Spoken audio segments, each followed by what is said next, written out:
Halo semuanya, kami dari kelompok 5 dengan Digital Business dengan mata kuliah Managing Digital Organization akan mempresentasikan hasil diskusi kami yang bertajuk Manajemen Sumber Daya Manusia untuk Perusahaan Media dan Informasi. Sebelum memulai materi kita hari ini, kami ingin terlebih dahulu berterima kasih kepada Ibu Dr. Nova Marjana SEMM yang telah memberikan kami kesempatan untuk membuat video ini. Ada pepatah mengatakan, tak kenal maka tak sayang. Maka dari itu, izinkanlah kami untuk memperkenalkan diri.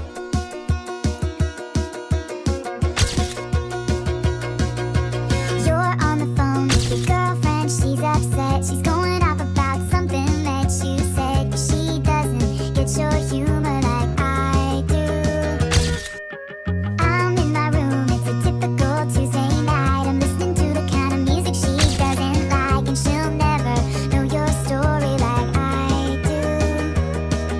'Cause she wears short skirts, I wear t-shirts. She's cheer captain and I'm on the bleachers, dreaming about the day when you wake up and find out what you're looking for has been here the whole time. If you could see that I'm the one who understands you, then you're all alone. So why can't you see you belong with me?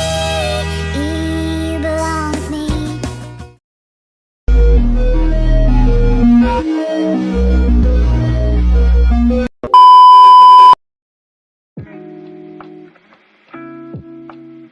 Tujuan pembelajaran dari materi kita hari ini adalah yang pertama, memahami kebutuhan industri media dan informasi. Yang kedua, meningkatkan keterampilan manajemen SDM. Yang ketiga, memahami kepemimpinan dalam konteks media dan informasi. Dan yang keempat, memahami kebijakan dan regulasi industri. Yang kelima, mendorong kreativitas dan inovasi. Dan yang terakhir adalah mengembangkan keterampilan teknis. Pengertian manajemen sumber daya manusia atau SDM dalam perusahaan media dan informasi sangat penting karena industri ini membutuhkan sumber daya manusia yang kompeten dan fleksibel.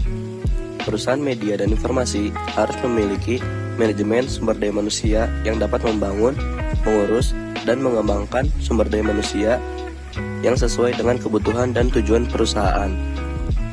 Manajemen sumber daya manusia di era digital membutuhkan kompetensi seperti pengetahuan bisnis, keahlian sumber daya manusia, manajemen perubahan, dan keahlian teknologi.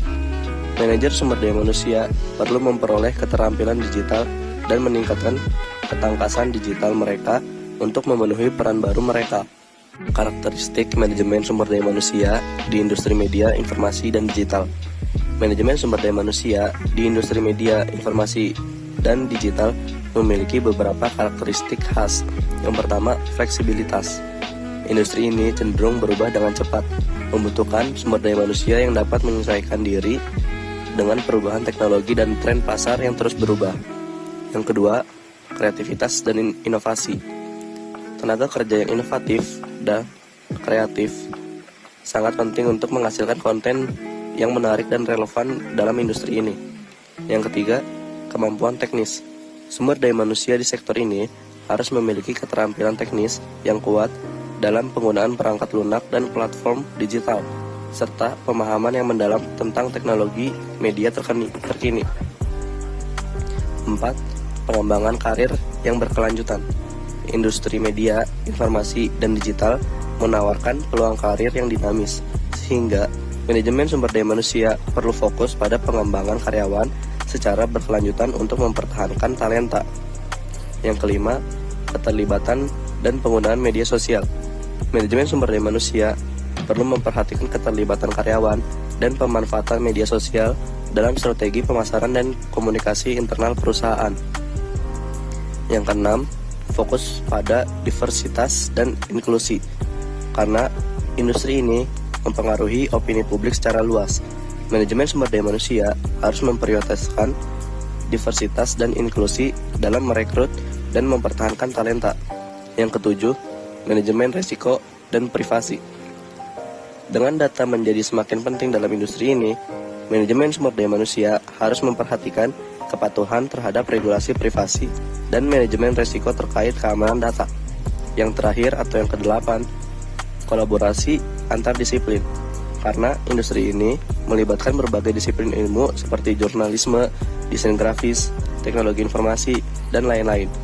Manajemen sumber daya manusia perlu mendorong kolaborasi lintas disiplin antar karyawan. Memahami dan menerapkan karakteristik ini dapat membantu perusahaan di industri media, informasi, dan digital untuk mengelola sumber daya manusia mereka dengan efektif dalam menghadapi tantangan dan peluang yang unik dalam lingkungan bisnis yang berubah dengan cepat.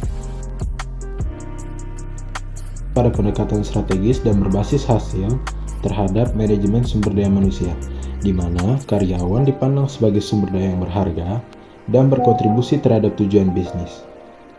Komponen utama dari HRM mencakup metrik kinerja yang ketat, pengambilan keputusan terpusat, dan fokus pada perencanaan tenaga kerja strategis. Hubungan kerja bersifat transaksional dengan pemberi kerja mengharapkan keterampilan dan hasil kerja yang spesifik dari karyawan sebagai imbalan atas kompensasi dan tunjangan. Model bisnisnya cenderung hierarkis, dengan rantai komando yang jelas dan biasanya melibatkan komunikasi satu arah. Tingkat pengembalian investasi dalam sumber daya manusia mengacu pada nilai finansial yang ditambahkan oleh karyawan pada bisnis melalui keterampilan, pengetahuan, dan pengalaman mereka. Ini adalah ukuran manfaat ekonomi yang diterima organisasi dari tenaga kerja mereka sehubungan dengan biaya perekrutan, pelatihan, dan mempertahankan karyawan. ROI sumber daya manusia atau HCROI adalah metrik SDM strategis yang mencerminkan nilai finansial yang ditambahkan oleh tenaga kerja sebagai hasil dari kompensasi karyawan, manajemen talenta, pelatihan, dan faktor lainnya. Hal ini dihitung dengan membandingkan manfaat finansial yang dihasilkan oleh inisiatif sumber daya manusia dengan biaya inisiatif tersebut. Manfaat finansial dapat mencakup peningkatan pendapatan, penghematan biaya, dan hasil positif lainnya yang dapat dikaitkan dengan tenaga kerja. Biaya termasuk biaya yang terkait dengan perekrutan, pelatihan, dan mempertahankan karyawan, serta biaya lain yang terkait langsung dengan inisiatif sumber daya manusia. HCROI adalah metrik yang berharga bagi organisasi karena memungkinkan mereka untuk mengevaluasi efektivitas investasi sumber daya manusia mereka dan membuat keputusan berdasarkan data tentang strategi tenaga kerja mereka. Hal ini juga dapat membantu perusahaan menunjukkan nilai tenaga kerja mereka kepada para pemangku kepentingan seperti investor dan C-suite dan mengidentifikasi area di mana mereka dapat meningkatkan proses sumber daya manusia mereka untuk meningkatkan kinerja bisnis. Pasar tenaga kerja internal. Pengertian dari pasar tenaga kerja internal adalah sebuah sistem di dalam sebuah organisasi di mana para pekerja dipekerjakan untuk pekerjaan-pekerjaan tingkat pemula dan posisi-posisi yang lebih tinggi diisi dari dalam organisasi. ILM juga dapat dianalisis dengan menggunakan alat bantu seperti analisis pasar tenaga kerja internal, Internet Labor Market, yang memeriksa arus orang yang masuk, melalui, dan keluar dari suatu organisasi dan pendorong pergerakan tersebut. Ada beberapa konsep kunci dalam analisis kompensasi yang melibatkan penggunaan teori keuangan. Yang pertama, daya saing eksternal. Perusahaan membandingkan data dan praktik kompensasi mereka dengan perusahaan eksternal untuk memastikan bahwa mereka kompetitif di pasar. Yang kedua, ekuitas internal. Perusahaan membandingkan gaji karyawan dan data kompensasi tidak langsung untuk memastikan kompensasi yang adil untuk pekerjaan yang serupa di dalam organisasi. Dan yang ketiga, perusahaan membandingkan data kompensasi orang-orang yang melakukan pekerjaan serupa di wilayah tersebut. Dan yang terakhir adalah level. Perusahaan membandingkan level karyawan dengan tingkat kompensasi mereka. Teori keuangan juga digunakan untuk memahami hubungan antara gaji dan kinerja karyawan. Teori-teori seperti teori ekuitas, teori harapan, dan teori penguatan digunakan untuk menjelaskan bagaimana rencana gaji dapat digunakan untuk memotivasi karyawan, bagaimana struktur gaji dapat mempengaruhi perilaku karyawan. Perbedaan gaji digunakan untuk memberikan kompensasi kepada karyawan yang bekerja dalam kondisi yang sulit atau berbahaya, atau yang menerima pekerjaan yang lebih sulit dari staf, seperti posisi shift kedua atau ketiga. Perbedaan gaji juga dapat digunakan untuk mengenali kompetensi atau keadaan yang tidak biasa dan sering kali ditetapkan melalui perundingan bersama atau proposal klasifikasi. Kekuatan tenaga kerja industri. Karyawan sektor informasi industri sering melibatkan tenaga kerja manual dalam pengeluaran massal atau pengaturan infrastruktur, seperti pengerjaan garis assembly di IT. Serikat buruh seperti Communication Workers of America (CWA), National Association of Broadcast Employees and Technicians (NABET), dan Newspaper Guild aktif di industri ini. Di Australia, Communication Workers Union (CWU) mewakili karyawan di industri komunikasi, IT, dan pos, termasuk 22.000 karyawan telekomunikasi. Di Jepang, NTT Workers Union of Japan (NWJ) mewakili lebih dari 175.000 anggota dari kelompok telekomunikasi terbesar di dunia. NTT MIC Japanese Mass Communication Information Culture Labor Union adalah organisasi yang mewakili media. Karyawan media kreatif juga dikenal sebagai di atas garis di industri film. Adalah karyawan yang terlibat di sektor kreatif. Asosiasi aktor seperti Actors Equity Association di Amerika Serikat didirikan pada abad ke-19 untuk memastikan pembayaran gaji yang harus dibayar kepada aktor. Di Inggris, Equity mewakili artis profesional di berbagai media, menaikkan upah minimum aktor menjadi $730 pada tahun 2008. Serikat-serikat kreatif juga ada untuk aktor film, penari, musisi, dan wartawan yang tunduk pada penembakan tanpa alasan dan diperdagangkan di antara studio. Pertanyaannya adalah, mengapa sering ada kemitraan yang kuat di bidang media dan di antara para pencipta media? Setidaknya ada 5 faktor. Pertama, oversupply. Sektor kreatif menghadapi persaingan yang tinggi yang mengarah pada upah rendah dan kurangnya dasar ekonomi untuk seniman. Kedua, money. Serikat buruh meningkatkan pendapatan bagi pemegang pekerjaan tetapi berdampak negatif pada mereka yang mencari pekerjaan kreatif dan karyawan kerajinan dan industri karena mengurangi kekuatan negosiasi dan kohesi. Ketiga, political leverage. Serikat buruh memiliki kekuatan politik yang signifikan, mempengaruhi aspek finansial dan ideologi dari kondisi kerja. Pada tahun 2008, staf jaringan televisi Prancis dan karyawan radio publik protes terhadap larangan iklan. Keempat, crash. Bidang kreatif mengalami tekanan tinggi karena risiko. Periode pengangguran yang panjang, persaingan yang intens, penolakan, kehidupan produktif yang pendek, dan jam kerja yang tidak teratur. Musisi dan aktor mengalami stres yang lebih tinggi karena jadwal mereka yang melelahkan. Sebuah studi di industri media Jerman menemukan bahwa usaha yang tinggi dikombinasikan dengan imbalan yang rendah berdampak negatif pada kesehatan subjektif. Kelima, respect. Serikat pekerja di studio film Hollywood bertujuan untuk mengurangi rasa tidak hormat yang dirasakan oleh manajemen dan melindungi dari favoritisme, diskriminasi, dan pelecehan.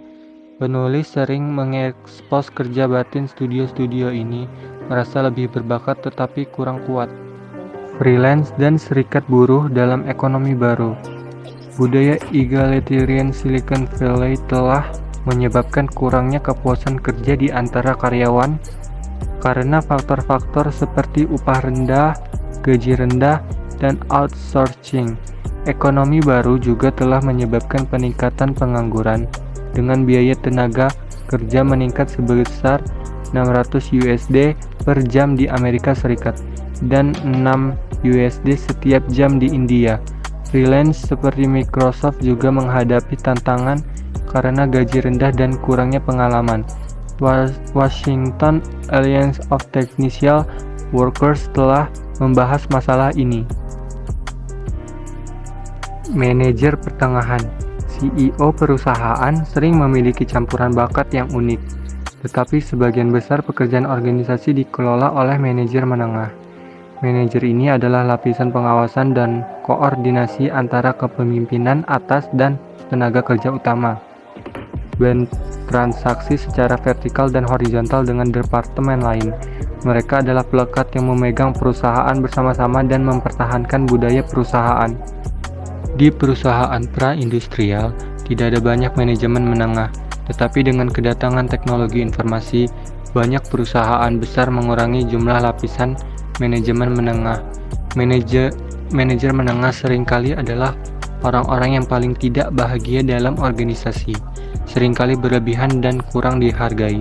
Sebuah survei 2007, Accenture menemukan bahwa 20% melaporkan ketidakpuasan yang signifikan dengan organisasi mereka saat ini dan 20% lainnya mencari pekerjaan lain. HRM oleh Human Touch. HRM oleh Human Touch mengacu pada pengelolaan dan pemotivasian tenaga kerja kreatif dengan cara yang lebih personal, berempati, dan mendukung. Pendekatan ini menekankan pentingnya memahami dan memenuhi kebutuhan emosional dan psikologis karyawan, terutama mereka yang memiliki peran kreatif. Pertama ada soft control. Soft control adalah metode pengendalian yang lebih personal, empati, dan suportif dalam mengelola memotivasi karyawan, khususnya dalam perusahaan yang bergerak di bidang kreatif. Metode soft control mencangkup komunikasi terbuka yang fleksibel, program pengenalan karyawan, pengembangan diri, pengawasan yang empati, dan program pengembangan karir. Contoh soft control yang pertama ada komunikasi terbuka. Manajer mengkomunikasikan dengan karyawan secara terbuka dan transparan, menciptakan lingkungan yang lebih baik untuk komunikasi dan kolaborasi. Yang kedua ada program pengenalan karyawan. Program pengenalan karyawan yang baik dapat membantu karyawan menjadi lebih terintegrasi dengan perusahaan dan mengenali tujuan dan visi perusahaan. Yang ketiga ada pengembangan diri. Manajer membantu karyawan mengembangkan diri dan mengembangkan kemampuan yang lebih baik. Keempat ada pengawasan yang empati. Manajer mengawasi karyawan dengan empati dan menjadi teman bagi karyawan. Yang kedua ada mengelola dan memotivasi tenaga kerja kreatif. Kreativitas dapat digambarkan sebagai sebuah proses di mana keahlian dalam bidang tertentu dikombinasikan dengan pemikiran yang tidak konvensional yang menghasilkan solusi baru atau pertanyaan baru. Organisasi harus menciptakan kondisi bagi kreativitas untuk berkembang di dalam organisasi yang besar dan biokratis. Kelas kreatif mencakup orang-orang dari berbagai industri termasuk seni, teater, film, penerbitan, musik, fotografi, fashion, iklan, desain, dan jurnalisme. Ada model kepribadian.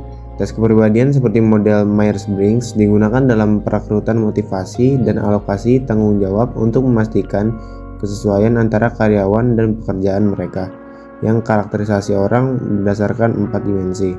Yang pertama ada extrovert versus introvert. Introvert belajar terbaik melalui refleksi dan praktik mental, sementara extrovert fokus pada orang dan aktivitas, berkomunikasi melalui menulis dan belajar melalui melakukan atau mendiskusikan. Dua ada sensing versus intuition. Individu sensitif lebih suka menerima informasi yang nyata, fakta, konkret, dan aktual. Individu yang dipandu oleh intuisi mempercayai inspirasi dan imajinatif dan kreatif secara verbal. Thinking versus feeling. Individu berpikir analitis, logis, dan menggunakan alasan, penyebab, dan akibat. Sebaliknya, perasaan individu adalah empati, dipandu oleh nilai-nilai pribadi, dan mengevaluasi dampak keputusan pada orang. Judging versus perceiving. Individu dapat diklasifikasikan menjadi 16 kombinasi berdasarkan 4 karakteristik mereka. Membimbing, menyadari, dan mengatur individu. ISTJ adalah pemecahan masalah praktis, lebih memilih tindakan, fakta, dan logika dalam pengembalian keputusan. Model motivasi. Ada 3 perspektif tentang motivasi karyawan: eksternal, intrinsik, dan situasional. Motivasi eksternal ada motivasi disebabkan oleh faktor eksternal atau faktor dari luar diri seseorang.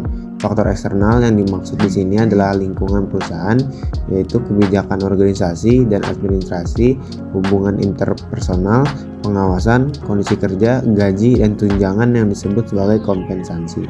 Motivasi intrinsik adalah motivasi yang berasal dari dalam diri seseorang, di mana perilaku seseorang untuk melakukan atau mencapai sesuatu demi dirinya sendiri.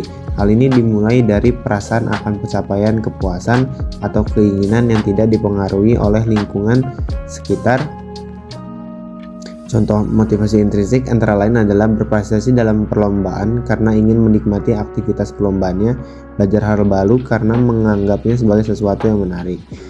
Ketiga, ada motivasi situasional. Motivasi dipengaruhi oleh keadaan dan mengikuti hierarki kebutuhan yang dipopulerkan oleh Abraham Maslow. Ketika kebutuhan manusia terpenuhi, motivasi dan kebutuhan berubah menjadi lebih penting seiring perkembangan hierarki. Dalam hierarki Maslow, setiap tingkat sesuai dengan kebutuhan tertentu. Tingkat pertama atau tingkat ke-1 ada kenyamanan fisik seperti makanan, tempat tinggal. Tingkat kedua, kebutuhan keamanan, pekerjaan, keamanan. Tingkat ketiga adalah kebutuhan sosial seperti persahabatan, kelompok, atau cinta. Tingkat keempat ada kebutuhan penilaian, kepercayaan diri, dan kemampuan. Tingkat kelima ada self-actualization, realisasi potensi penuh seseorang. Individu memiliki berbagai tingkat kebutuhan dengan tingkat yang lebih tinggi menjadi lebih penting saat mereka mengisi. Kreatif mempresentasikan realisasi diri, sementara yang lain mempresentasikan makanan, tempat berlindung, keamanan, dan harga diri. Hierarki ini membantu memotivasi karyawan dan menciptakan kontrol. Ekonomi digital telah memberikan dampak yang sangat signifikan terhadap kesempatan kerja dan struktur ketenaga kerjaan, seperti pada contoh-contoh berikut. Yang pertama, ada peluang kerja baru. Ekonomi digital telah menciptakan banyak sekali peluang kerja baru di berbagai sektor, seperti e-commerce, software, dan layanan digital lainnya. Yang kedua, jam dan lokasi kerja yang fleksibel. Ekonomi digital telah membuat jam kerja, lokasi kerja, dan konten kerja menjadi lebih fleksibel, sehingga memungkinkan setiap orang untuk melampaui batasan ruang dan mendapatkan peluang kerja dari jarak jauh. Yang ketiga ada efek substitusi. Teknologi digital telah menggantikan sebagian besar pekerjaan manufaktur dalam jangka pendek yang dapat memperburuk polarisasi pendapatan. Selanjutnya, efek kreatif. Digitalisasi perusahaan di sektor industri telah mengurangi porsi tenaga kerja manual dan meningkatkan permintaan akan keterampilan digital tingkat lanjut yang membuat kreativitas tenaga kerja menjadi lebih terbuka. Yang kelima ada kehilangan dan penciptaan lapangan kerja. Efek substitusi pekerjaan dari ekonomi digital telah mengakibatkan hilangnya pekerjaan yang cukup besar di antara angkatan kerja. Namun, efek penciptaan lapangan kerja diperkirakan akan lebih besar daripada itu dalam jangka panjang. Dan yang keenam ada jaring pengaman atau safety net. Pembuat kebijakan harus memantau kualitas pekerjaan serta meninjau hak dan kewajiban yang terkait dengan berbagai jenis hubungan kerja untuk memastikan adanya jaring pengaman bagi mereka yang terkena dampak kehilangan pekerjaan akibat ekonomi digital. Secara keseluruhan, ekonomi digital telah mengganggu model pekerjaan konvensional, terutama di industri tradisional, tapi juga membuka peluang dan metode pekerjaan baru. Para pembuat kebijakan harus proaktif dalam mengantisipasi perubahan dan memberikan keterampilan yang dibutuhkan untuk ekonomi digital, sekaligus memastikan adanya jaring pengaman bagi mereka yang terkena dampak kehilangan pekerjaan akibat digitalisasi. Dampak ketimpangan pendapatan mengacu pada distribusi pendapatan yang tidak merata di antara individu atau rumah tangga dalam suatu masyarakat. Studi Dana Moneter Internasional atau yang biasa kita kenal IMF menunjukkan bahwa penyebab ketimpangan pendapatan dan dampaknya berbeda di setiap negara. Dampak ketimpangan pendapatan dapat kita lihat dari berbagai aspek. Yang pertama ada kesempatan ekonomi, yaitu ketimpangan pendapatan dapat membatasi peluang ekonomi bagi individu berpenghasilan rendah, karena mungkin mereka memiliki lebih sedikit akses ke pendidikan, pelatihan, serta sumber daya lain yang diperlukan untuk maju secara ekonomi. Yang kedua, ada pendidikan dan keterampilan.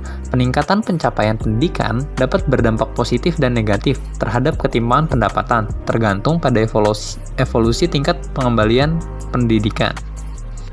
Yang ketiga ada rezim pajak. Rezim pajak yang dapat mempengaruhi bauran kompensasi, memiringkannya ke arah bentuk kompensasi dengan pajak yang lebih rendah dan dengan demikian meningkatkan pendapatan yang dapat dibelanjakan, terutama di tingkat atas. Yang keempat ada peraturan pasar tenaga kerja de facto. Peraturan pasar tenaga kerja de facto seperti upah minimum, serikat kerja, dan kontribusi jaminan sosial dapat meningkatkan distribusi pendapatan. Dan yang terakhir ada kebijakan redistributif. Pemerintah di negara-negara maju secara historis telah mengurangi ketimpangan melalui kebijakan publik, terutama pajak progresif dan transfer sosial seperti tunjangan pensiun. Selanjutnya, dampak dari internet secara umum sangat signifikan dan dapat diamati dalam berbagai aspek masyarakat.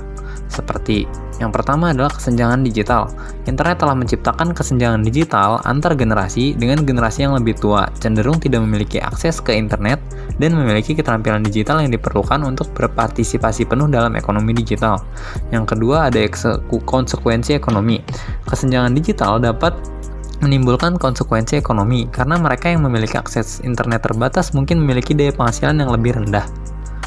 Yang ketiga ada konsumsi media. Generasi yang berbeda memiliki kebiasaan konsumsi media yang berbeda, dengan generasi yang lebih muda menghabiskan lebih banyak waktu di internet dan mengandalkan konten video seperti media sosial dan platform digital lainnya. Yang keempat ada identitas dan pengaruh. Setiap generasi mengidentifikasi diri mereka dengan dunia digital dengan cara yang berbeda-beda, dan identitas mereka tercermin melalui pengalaman atau jejak digital mereka. Yang terakhir ada efek antar generasi. Penggunaan teknologi di kalangan orang dewasa yang lebih tua semakin meningkat, dan hubungan antar generasi memainkan peran penting dalam adopsi dan penggunaan teknologi di kalangan orang yang dewasa.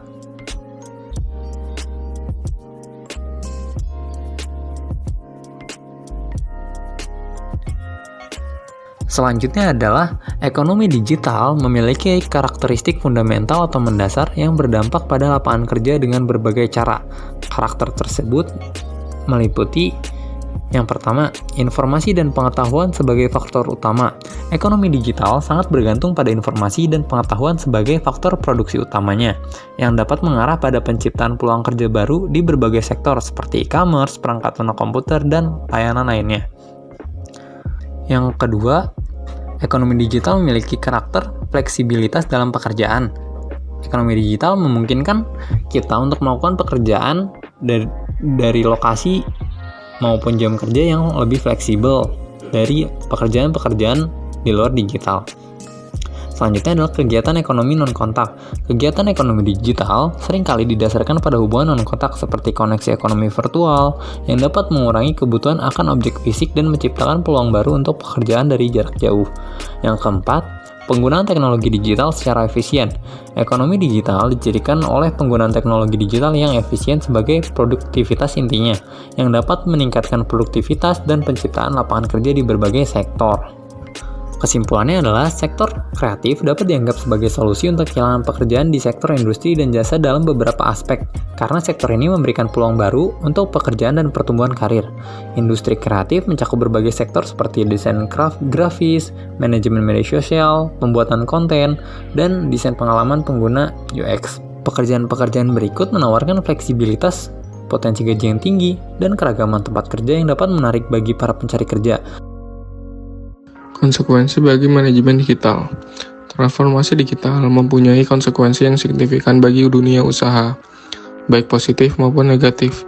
Beberapa dampak positifnya mencakup peningkatan produktivitas dan kepuasan karyawan melalui penggunaan alat digital, otomatisasi, dan pelatihan, meningkatkan reputasi merek melalui pemberian solusi inovatif, dan kemampuan untuk beradaptasi dengan cepat terhadap perubahan pasar melalui analisis data dan penyesuaian terhadap penawaran produk. Namun, ada juga tantangan yang terkait dengan transformasi digital, seperti penolakan karyawan terhadap perubahan, masalah keamanan dan privasi, hambatan adopsi teknologi, masalah integrasi dan interoperabilitas tentang tata kelola dan manajemen data, kesenjangan keterampilan, dan kesulitan akuisisi talenta. Untuk mengatasi tantangan-tantangan ini memerlukan pendekatan holistik, termasuk langkah-langkah keamanan cyber yang kuat, kepatuhan privasi data, pengembangan bakat, manajemen perubahan, dan budaya inovasi. Kesimpulan dari manajemen. Kesimpulannya adalah praktik sumber daya manusia atau HRM untuk perusahaan media dan informasi sangat penting bagi keberhasilan organisasi-organisasi ini. Fungsi SDM dapat dibagi menjadi 3 bagian utama: kegiatan rutin, tugas administratif, dan strategi SDM. Bagian pertama dari HRM berfokus pada hard HRM yang mencakup pendekatan keuangan terhadap investasi sumber daya manusia, mobilitas tenaga kerja internal, dan penataan hierarki organisasi dan kompensasi. Bagian kedua membahas serikat pekerja. yang mencakup berbagai segmen media dan karyawan digital seperti tenaga kerja industri, pekerja terampil, pekerja kreatif, pekerja lepas, dan manajer menengah. Bagian ketiga berfokus pada soft HRM yang melibatkan pengelolaan dan motivasi tenaga kerja kreatif, model kepribadian dan motivasi, serta budaya perusahaan.